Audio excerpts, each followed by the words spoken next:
नमस्कार साथियों, मेरा नाम निशांत गौतम है और मैं आप सबका स्वागत करता हूं वापस आपके अपने एकेडमी एनटीएनएल एकेडमी के अंदर। तो आज का जो ये वीडियो लेक्चर है वही जो सीक्वेंस अपनी पुरानी वाली चल रही है उसी को हमने कंटिन्यू किया है। और ये ज्यादा बड़ा वीडियो नहीं होगा, बहुत ही शॉर्ट क्लिप है, बहुत ही रैपिड तरीके से देखते हैं हम लोग, बहुत ही शॉर्ट तरीके से देखते हैं कि क्या है ना। आजकल लोगों को क्या चाहिए?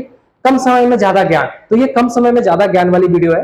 देखो, सबसे पहले वाइटल साइन की मैं बात करूं, इसकी कॉन्ट्राइंडिकेशन हमने बात करनी थी कि कहां कहां कौन सा टेम्परेचर नहीं ले सकते हैं। एक्सिलरी टेम्परेचर कहने का मतलब अंडर आर्म जो थर्मोमीटर लगाते हैं वो कब कब यूज नहीं कर सकते हैं। तो कोई पेशेंट ऐसा जिसका एम्पुटेशन हो, दोनों हाथ ही कट गए हो, कोई पेशेंट ऐसे ही फीमेल जिसकी ब्रेस्ट की सर्जरी हुई, तो उन लोगों में एक्सिलरी टेम्परेचर यूज नहीं करते हैं। दूसरी, ओरल की अगर मैं बात करूं तो क्लेफ्ट लिप है ना। क्लेफ्ट लिप कहने का मतलब वो तालू जो कटता है, क्लेफ्ट लिप, लिप तक कटने का मतलब कि जैसे कटा हुआ लिप देखते होंगे बच्चे को, ये क्लेफ्ट लिप एक कंजेनिटल प्रॉब्लम है जो कि आगे पढ़ेंगे आप चाइल्ड हेल्थ नर्सिंग के अंदर। क्लेफ्ट पैलेट, वैसे ही पैलेट का कटना जो कि फीटल हाइडेंटोइन सिंड्रोम के अंदर आता है ये बीमारी। ओरल सर्जरी, किसी प्रकार की ओरल सर्जरी हो। चाइल्ड बिलो, जो 3 साल से नीचे के बच्चे हैं, बहुत शरारती होते हैं, दांत होती है, दांत से वो चबाने की कोशिश करते हैं, तो थर्मोमीटर के बल्ब को चबाने की कोशिश करेंगे तो जो मरकरी है मरकरी पेट में जा सकती है, ये प्रॉब्लमेटिक हो सकता है।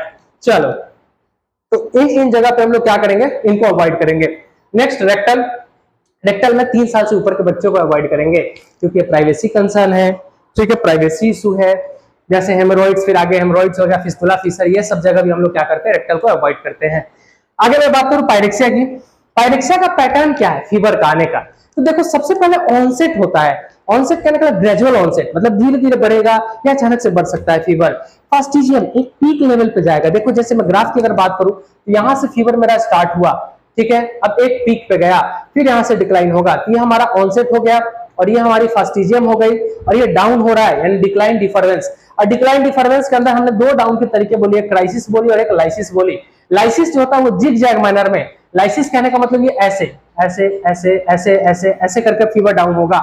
जिग जैग कहने का मतलब कि अभी मान लो किसी का फीवर 104 था, 104 डिग्री फ़ारेनहाइट, वहां से जब उसकी फीवर टेम्परेचर डाउन होने लगी तो 104 से 103 आया, फिर 103 से 103.7 आया, फिर 103.7 से 102 आया, ऐसा करके जिग जैग मैनर में ऊपर नीचे ऊपर नीचे ऊपर नीचे करके डाउन होती है, दैट इज लाइसिस, ठीक है।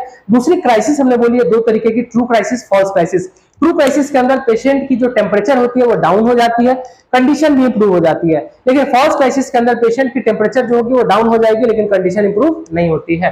नेक्स्ट मैं बात करूं पायरेक्सिया की। Low pyrexia 99 to 100 degree Fahrenheit low pyrexia के अंदर आ गया। मॉडरेट 100 से 103 डिग्री फ़ारेनहाइट।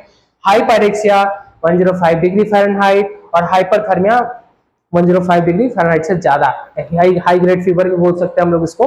तो बस इस वीडियो को यहीं पे एंड करते हैं, ये बहुत ही छोटा सा क्लिप। नेक्स्ट फिर आपको कोई अच्छा क्लिप इसी के आगे कंटिन्यू और एक न्यूट्रिशन की सीरीज में भी स्टार्ट हो जाए, कार्बोहाइड्रेट का भी टॉपिक आपको देखने को मिलेगा बहुत जल्द इस चैनल पे, हमारी एनटीएनएल एकेडमी के अंदर।